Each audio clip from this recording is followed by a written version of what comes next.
Medical field में एक new revolution, miraculous case cure किया। Sujani mother and child hospital की एंटायर डॉक्टर्स की टीम ने एक बेबी जिसका वेट बाय बर्थ पैदा होने के बाद 600 ग्राम था, ये बेबी 7 मंथ्स में पैदा हुआ था। काफ़ी कॉम्प्लिकेशंस और काफ़ी कंडीशन ख़राब थी, क्रिटिकल थी। इस केस को काफ़ी केयर और अच्छे से ट्रीट किया सुजनी हॉस्पिटल के डॉक्टर्स की टीम ने। Day and night perfect observation और मेडिकली मेडिसिन और केयर से इन्होंने ट्रीट कर 15 डेज इस पेशेंट को, इस बेबी को यहाँ पर एडमिट किया गया। 15 डेज में मेडिकली परफेक्ट ट्रीटमेंट और केयर के साथ इस बेबी का वेट 1500 ग्राम्स डेवलप किया गया। बेबी की फैमिली काफ़ी खुश है और इस बेबी का हेल्दी यहाँ पर डिस्चार्ज किया गया। और इसके डिस्चार्ज किए जाने के टाइम बेबी की फैमिली ने, जो कि चिंचोली से हैं, इन्होंने सुजनी हॉस्पिटल के एंटायर टीम का तहे दिल से शुक्रिया अदा किया और इनके सर्विसेज का, इनकी केयर का और इनके ट्रीटमेंट का काफ़ी अप्रिसिएशन किया। फैमिली, जिस वक्त ये बेबी पैदा हुआ था उस वक्त फैमिली काफ़ी परेशान थी।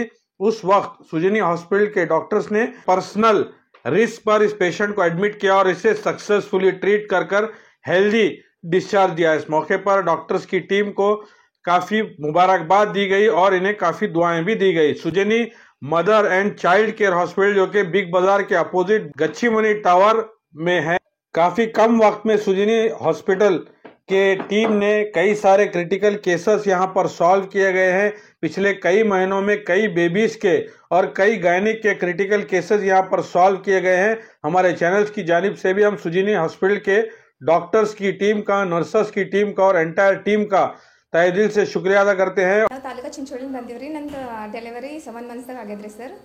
ಇಲ್ಲಿ ಕದಳಿ ಸಿರಿ ಹಾಸ್ಪಿಟಲ್ ಭಾಗ್ಯಶ್ರೀ ಪಾಟೀಲ್ ಮೇಡಮ್ ಮಾಡ್ಯಾರಿ। ಸ್ವಲ್ಪ ನಾನು ಹೈ ಬಿ ಪಿ ಇತ್ತು ರೀ, ಹೈಪರ್ ಟೆನ್ಷನ್, ಅದು ಸಲುವಾಗಿ ಡೆಲಿವರಿ ಮಾಡ್ಬೇಕಂತ ಹೇಳಿದ್ರಿ ಮೇಡಮ್. ಈಗ 600 ಗ್ರಾಮ್ ಇದ್ರಿ. ಈಗ ಸರ್ ಬಲ್ಲಿ ಇಲ್ರಿ ಸುಜನಿದಾಗ ತಂದು ಟ್ರೀಟ್ಮೆಂಟ್ ಮಾಡಿ 1.4 ಆಗ್ಯಾಡ್ರಿ. ಇವತ್ತಿನ ಪ್ರೆಸೆಂಟ್ 1.4. ಬೇಬಿ ಫುಲ್ ಹೆಲ್ದಿ ಇದೆ sir. Present baby and mother ಇಬ್ಬರು ಹೆಲ್ದಿ ಇದ್ದೀವಿ. ಇಲ್ರಿ ಸರ್, ಕ್ರಿಟಿಕಲ್ ಕಂಡೀಷನ್ದಾಗ ಇದು 600 ಗ್ರಾಮ್ ಬೇಬಿಗೆ ಡೆವಲಪ್ ಮಾಡ್ಬೇಕಂತ ಭಾಳ ಕ್ರಿಟಿಕಲ್ ಕಂಡೀಷನೇ ಇರ್ತದೆ ರೀ ಸರ್. ಟ್ರೀಟ್ಮೆಂಟ್ 15 ಡೇಸ್ ಟ್ರೀಟ್ಮೆಂಟ್ ಕೊಟ್ಟರಿ ಸರ್. ನಾ 15 ಡೇಸ್ ಆದಮೇಲೆ ನಾ ಈ ಹಾಸ್ಪಿಟಲ್ಗೆ ಬಂದೇನಿ ರೀ. ಅವಾಗ ಹಿಡಿದು ಟ್ರೀಟ್ಮೆಂಟ್ ಏನೂ ಇದ್ದಿಲ್ಲ ರೀ. ಜಾಸ್ತಿ ಫೀಡ್ ಮಾಡೋದು ಆಯ್ತಾ, ಅಷ್ಟೇ ರೀ. ನೀವು ವೇಟ್ ಗೇನ್ ಮಾಡೋದು ಇದ್ರಿ ಅಷ್ಟೇ. ಗೇನ್ ಪ್ರೆಸೆಂಟಾಗಿ ಹೆಲ್ದಿ ಅದ ರೀ. ಆಕಿನ ಮೇಲೆ ಡಿಪೆಂಡ್ ರೀ ಗ್ರೋತ್ ಆಗೋದು. ಫೀಡ್ ಮೇಲೆ ಡಿಪೆಂಡ್ ಆಗಿರ್ತದೆ ರೀ ಸರ್. ಎಷ್ಟು ಟ್ರೀಟ್ಮೆಂಟ್ ಎಲ್ಲ ಸರಿಯಾಗಿ ಕೊಟ್ಟಾರಂತ ಹೇಳಿ ನನ್ನ ಬೇಬಿ ಡೆವಲಪ್ ಆಗ್ಯಾಡ ಅಂತ ನಾನು ಫೀಲ್ ಅದ ನೋಡ್ರಿ ಸರ್. ಎಲ್ಲ ಟ್ರೀಟ್ಮೆಂಟ್ ಸರ್ ಎಲ್ಲ ಚಲೋ ಅದ ರೀ. ಟ್ರೀಟ್ಮೆಂಟ್ ಸರಿಯಾಗಿ ಅದ ರೀ. ಇಲ್ಲಿ ಹಾಸ್ಪಿಟಲ್ನು ನೀಟ್ನೆಸ್ ಎಲ್ಲ ಅದ ರೀ. ಡಾಕ್ಟರ್ ಎಲ್ಲ ಸರಿಯಾಗಿ ಅದ ರೀ ಸರ್. ಎಲ್ಲ ಟ್ರೀಟ್ಮೆಂಟ್ ಕರೆಕ್ಟ್ ಟ್ರೀಟ್ಮೆಂಟ್ ಆಗ್ತದೆ ರೀ. ಕರೆಕ್ಟ್ ಟ್ರೀಟ್ಮೆಂಟ್ ಆಗಿದೆ ಅಂತ ಎಕ್ಸಾಂಪಲ್ ನನ್ನ ಮಗಳೇ ರೀ. ಈ ಒಂದು ಬೇಬಿ ಡೆಲಿವರಿ ಆದದ್ದು 31 ಡಿಸೆಂಬರ್ ರಾತ್ರಿ 1 ಗಂಟೆಗೆ ಡಾಕ್ಟರ್ ಅದೇ ಸಮಯಕ್ಕೆ ಆಗಮಿಸಿ ಅಲ್ಲೇ ವೇಟ್ ಮಾಡ್ತಾ ಇದ್ದರು. ತಕ್ಷಣ ಡೆಲಿವರಿ ಆದ ತಕ್ಷಣ ಇಲ್ಲಿ ಕರ್ಕೊಂಡು ಬಂದು ಟ್ರೀಟ್ಮೆಂಟ್ ನಾವು ಇನ್ನೂ ಅವ್ರಿಗೆ ಹೇಳಿಲ್ಲ, ಟ್ರೀಟ್ಮೆಂಟ್ ಮಾಡಿಲ್ಲ ಅಂತಲೇ ಹೇಳಿಲ್ಲ, ಆದರೆ ಟ್ರೀಟ್ಮೆಂಟ್ ಚಾಲು ಮಾಡಿದ್ರು. ಈ ಒಂದು ಗುಣ ನಮಗೆ ಈ ಡಾಕ್ಟ್ರದಾಗಲಿ ಆಸ್ಪತ್ರೆದಾಗಲಿ ಉತ್ತಮವಾಗಿರ್ತಕ್ಕಂಥ ಗುಣ, ಇದನ್ನು ಮುಂದುವರಿಸಬೇಕಂತ ನಾವು ಡಾಕ್ಟರ್ ಕಡೆ ವಿನಿಸ್ಕೊತೇನೆ. ಆದರೆ ಇನ್ನೂ ಒಂದು ವಿಷಯ ಅಂದರೆ, ಎಲ್ಲರೂ ಯಾವ ರೀತಿ ನೋಡ್ಯಾರ ಅಂದ್ರೆ ನಮ್ಮ ಬೇಬಿಗೆ ಇದು ಒಂದು ಏನೋ ನಾವು ಸವಾಲಾಗಿ ಸ್ವೀಕಾರ ಮಾಡ್ಯಾರ. ಈ ಬೇಬಿಗೆ ಏನಾದರೂ ಮಾಡಿ ನಾವು ಉಳಿಸಲೇಬೇಕು ಅಂತಕ್ಕಂಥದ್ದು ಇದು ವೈದ್ಯಕೀಯ ಕ್ಷೇತ್ರದಲ್ಲಿ ಸವಾಲು ಕೂಡ. ಯಾಕಂದರೆ 600 ಗ್ರಾಮ್ ಏನು ಇದೆ ಆ ಬೇಬಿಯನ್ನು ಉಳಿಸಿರ್ತಕ್ಕಂಥದ್ದು ಸವಾಲು. ಅದೇ ರೀತಿ ವೈಜ್ಞಾನಿಕ ಅಥವಾ ವೈದ್ಯಕೀಯ ಕ್ಷೇತ್ರದಲ್ಲಿ ಬೆಳೆದು ಬಂದ ಸಾಧನೆ ಕೂಡ ಅಂತೀನಿ ನಾನು.